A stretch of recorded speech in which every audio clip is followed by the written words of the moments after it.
So, good morning again, and good morning again, Marco Rubio. We really appreciate you being here today. We had a first discussion. We will now continue with, of course, the NATO foreign ministers. And the meeting will very much concentrate on a couple of issues also on your mind and the President's mind, which has to do with the defense spending. The good news is the money is now coming in. Defense spending is rapidly ramping up, building on the success of the The Hague summit. Tens of billions, and over the years there's hundreds of billions coming in. That also leads us to the question how to spend it, to make sure that it is spent well. And that brings us to the big issue of the defense industrial base, which is not producing enough. This is a problem in Europe, it is a problem in the US, and this will be a big issue at the Ankara summit. But there are huge opportunities here. We have to produce more to maintain our deterrence and defense, but there are also big in terms of the defense dividend, societal effects here in terms of jobs, new factories opening up, new production lines across the Atlantic, and even more fostering the transatlantic bond. And of course, Ukraine will be on the agenda today, making sure that Ukraine stays strong in the fight. And I again want to thank the United States for the fact that the critical flow of US military support to Ukraine in terms of, for example, the interceptors for Patriot systems continues to go, paid for by European and Canadian allies. And it is really vital for Ukraine to stay strong in the fight. Obviously today we have foreign ministers here, so we will discuss foreign issues. And one of the big issues now, of course, is Iran, the Strait of Hormuz, the issue of freedom of navigation. And I hear from many of my colleagues here that it is not acceptable that the freedom of navigation is basically trampled upon as it is at the moment. And we have to think how we collectively can deal with this. And I think everybody acknowledges that the United States degrading the nuclear capability of Iran, but also the long-range missile capability of Iran is crucial for the Middle East, for Europe, for the whole world. So again, Marco, thank you for being here, for your incredible leadership, and being such a staunch supporter of our transatlantic bond. Well, thank you. First of all, thank you to this great country for hosting us. They've been phenomenal hosts. They've been great new members of NATO's, really model allies and great hosts. So it's a pleasure to be here. And it's always great to see you, Mark. And obviously, we're here to set the groundwork for what I think will be probably one of the more important leaders summit in the history of NATO. The President's views, frankly, disappointment at some of our NATO allies and their response to our operations in the Middle East they're well documented. That will have to be addressed. That won't be solved or addressed today. That's something for the leaders level to discuss. In the meantime, there are other areas where we continue with cooperation. You saw the President's announcement last night with regards to Poland and deployment. That said, obviously the United States continues to have global commitments that it needs to meet in terms of our force deployment, and that constantly requires us to re-examine where we put troops. And this is not a punitive thing. It's just something that's ongoing, and it was pre-existing, all these recent reports and tensions and so forth.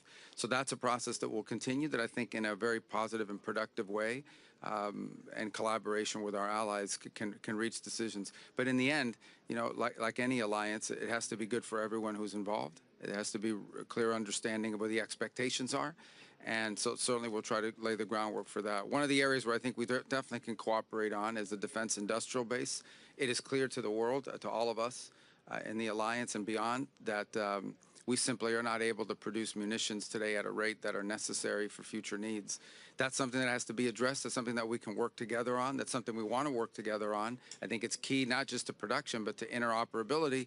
And so I imagine that'll be a topic of conversation. On the issue of Iran, the news this morning, I know it's early on it's still in the United States, a little later in the region, in the Middle East. But we await word on those conversations that are ongoing. There's been some slight progress. I don't want to exaggerate it, but there's been a little bit of movement, and that's good. The fundamentals remain the same. Iran can never have a nuclear weapon. It just cannot. This regime can never have nuclear weapons. And to achieve that, we're going to have to address the issue of enrichment. We're going to have to address the issue of the highly enriched uranium. And then added to this, of course, is the issue of the Straits. Iran is trying to create a tolling system. They're trying to convince Oman, by the way, to join them in this tolling system in an international waterway.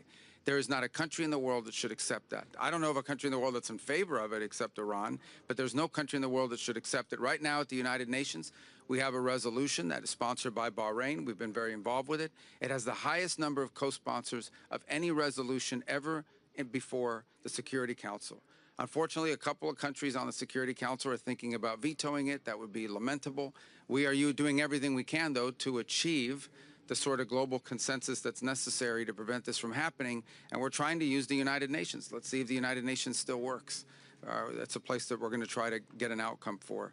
And obviously, I think almost every country represented here today has signed on as a co-sponsor of that resolution, and if they haven't, I'm sure they soon will, because I don't know of anyone in the world that should be in favor of a tolling system in an international waterway. That's just not acceptable. It can't happen.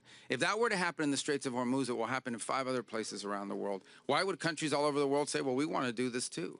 Not to mention how vital and critical that strait is to every country represented here today, but frankly to countries not represented here today, particularly the Indo-Pacific. So we'll have a good meeting today. I hope it'll be productive. I expect it will be, and it'll set the groundwork for the leaders to meet in about 6 weeks. And we have a lot of work to do between now and then. Absolutely. Okay, thank you. Thank you so much. Thank you. So much. Thank you.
Excellencies, if you could please look for a few seconds straight in front of you.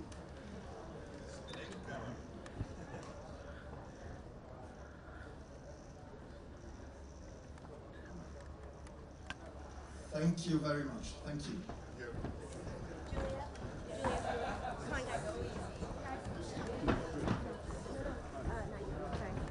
Come on, guys, let's go, let's go.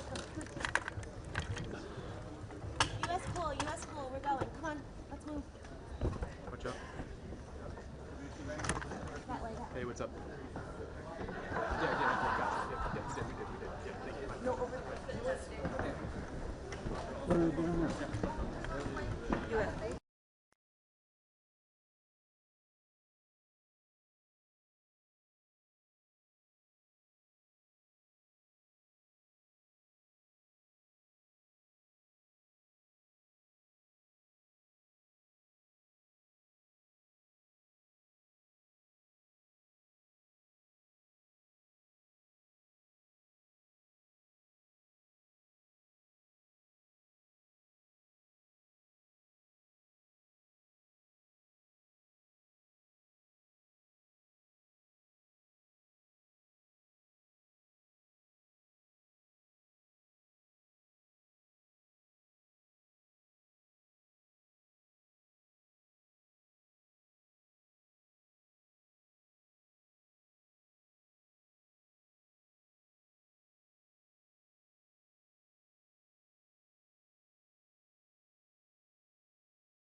saying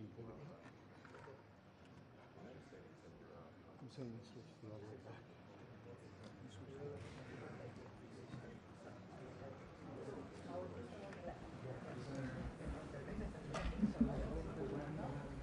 Oh, yeah.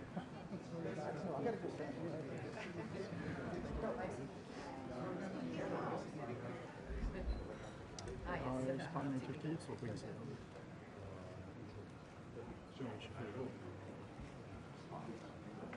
Hello, good morning.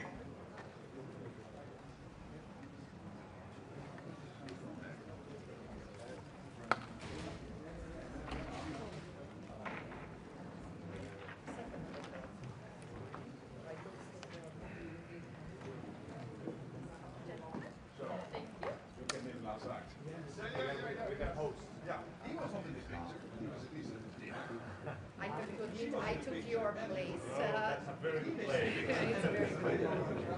why we make a new picture.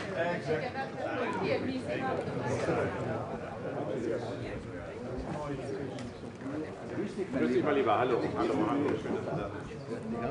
Guten Morgen, hallo.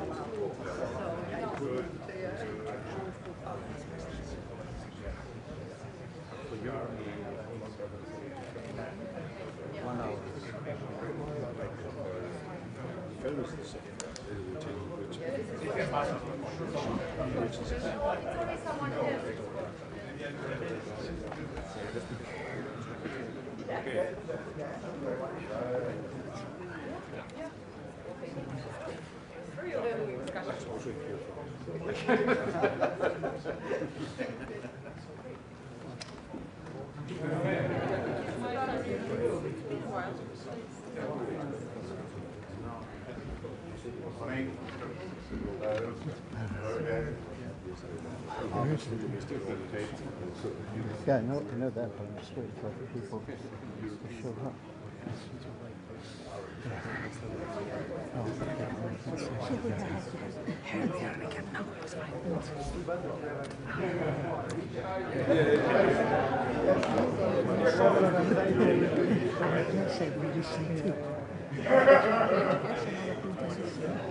I'm fine, how are you? I didn't shake my hand because you Yeah, we have. oh, they don't like each other. Hey. There's no difference. This one right here. If I would make it different, I said, oh, what happened? Did you say that? I haven't seen it.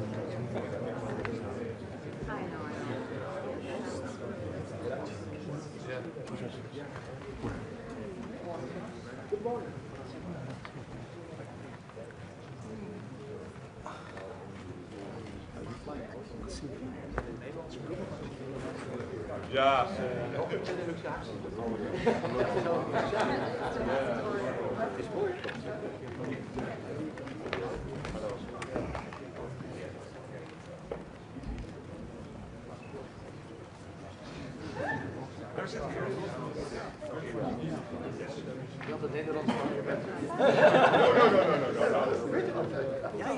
Dear colleagues, please take your seat so we can start.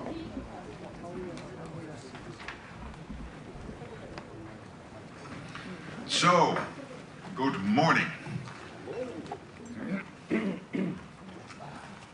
Good morning to this important meeting of NATO foreign ministers. And I indeed again want to thank Sweden for the wonderful hospitality. Also last night with the King and Queen and the Prime Minister, it was a really lovely evening. Also having Andriy Sybiha there to discuss, of course, issues around Ukraine. I think that was very good. So again, Maria, thank you so much for making this possible. We will have an important meeting ahead of us today. We will, of course, discuss the outcome of The Hague, the summit, and how we now move into the Ankara summit, making a success. First of all, when it comes to the spending, and we see all over NATO territory the spending rapidly ramping up. Last year, it's really staggering in Europe, in Canada, equalizing now over time with the United States.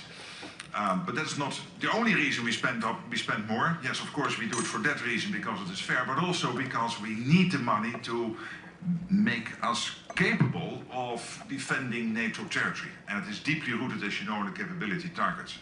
But this money only makes sense not only when we have the men and women in uniform, of course they are key, but also for them to have their hands on the defense industrial output. And that is a big issue all over NATO territory. So that will be a big issue in Ankara, but also an opportunity. Because when we speak sometimes about the defense dividend, the jobs, the extra production capacity coming online to defend ourselves, there is also, of course, an economic element in the US, in Canada, in Europe, and we see more and more companies working across the Atlantic. And then third, Ukraine. Making sure that we do everything to keep Ukraine as strong as possible in the fight. Of course, there are developments. The whole situation with Iran, the Strait of Hormuz, the freedom of navigation at this moment basically seriously being under threat there is an issue we will no doubt also touch upon today. I know many of us are very worried about the situation, and I know that many countries have already pre-positioned very important military equipment close to theater, so to see how we collectively can help in the next phase. And so all of that will be no doubt today being discussed.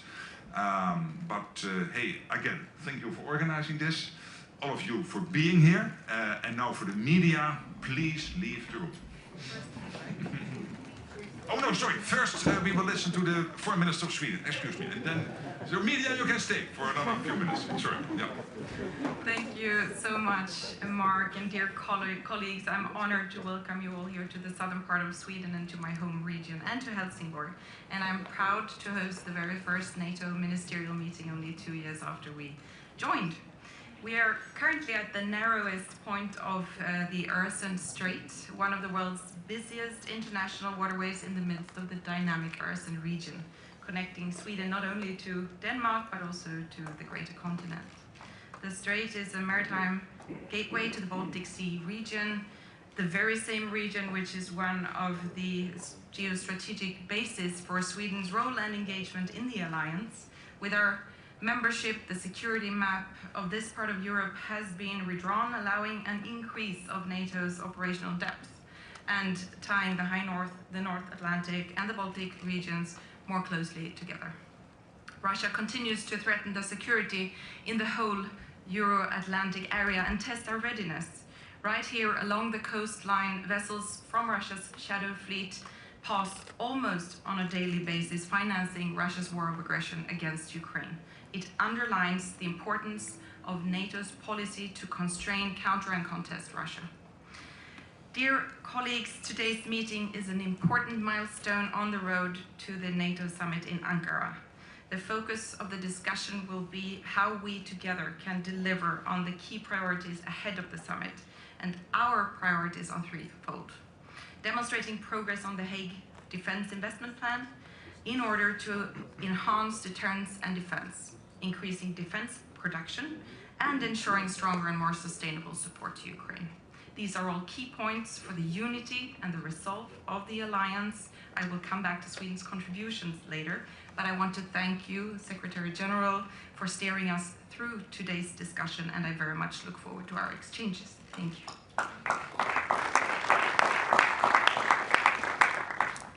And with that, we conclude the public part of our meeting.